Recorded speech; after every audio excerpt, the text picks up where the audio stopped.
naglalakad, pauwi na at lasing, galing sa lugar na may konting aliw. Nang may isang gurang sa akin nakatingin, ako'y naiinis habang siya ay papalapit. Anong problema mo? Wala akong barya, maghanap ka ng iba, baka mamura pa kita.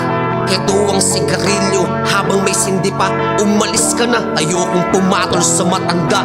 Wala akong problema, ikaw ang meron nun, kitang-kita sa balikat mong pasan-pasan mo yun.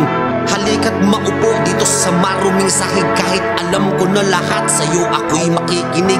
Wala kang may tutulong at di na mababalik, wag mo rin akong hawakan at di na ako mabait. Wag kang masyadong sumigaw, gusto lang kitang tulungan at aking pahupain ng iyong mararamdaman. Aba teka, tanda, hindi mo ko kilala at wala ka ring alam sa binalasa kong baraha.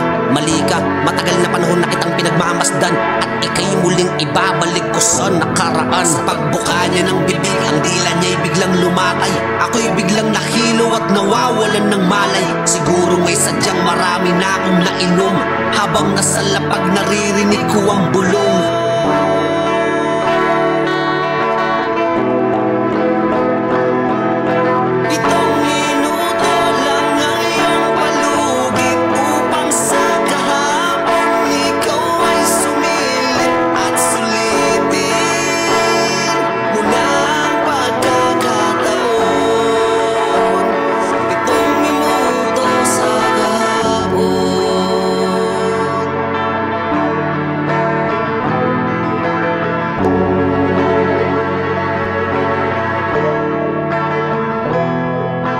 Ako ay nagising parang mata ay malagkit, pagtingin sa aking kamay bakit bigla tong lumiit.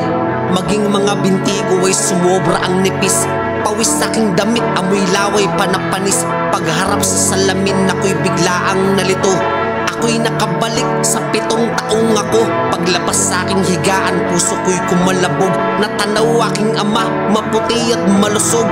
Sa kanya ako'y lumapit at pilit nagpakalong. Ako ay naiyak, likod ko ay kanyang hinagod at sinabi sa kanya, alam mo ba ama, balang araw ay makikilala ko sa musika. Bigla siyang natawa at mukha ko'y hinawakan, mag-aral kang mabuti, iyon ang mas mainam. At habang hawak niya aking mga munting kamay, ako ay nakatitig sa mukha niyang malumanay. At ang aking inay, mga kapatid ko ay bantay. Ako ay iginalang muli ng aking itoy, hindi namamalayan ng pag-usad ng minuto. Ang aming pag-uusap ay hindi ko natansyado. Bumili siya ng sorbetes sa mamang sorbetero, pagtingin ko sa tindero, inangat kanyang sombrero. Siya yung gurang na nakausap ko na estranghero, nakangiti siya sa akin at tinuro ang relo. Meron ka na lang natitirang 17 segundo, pagkatapos dun ibabalik na kita sa iyong mundo.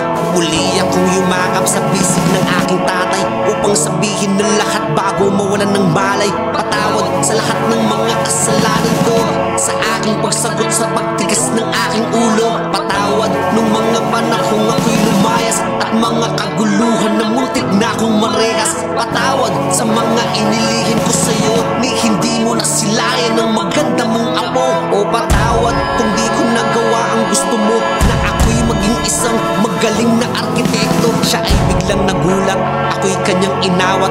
Bakit para kang matandang nagpapaliwanag? Tandaan mo po lahat ng sinabi ko ama, dahil pagbalik ko doon ay hindi na kita kasama.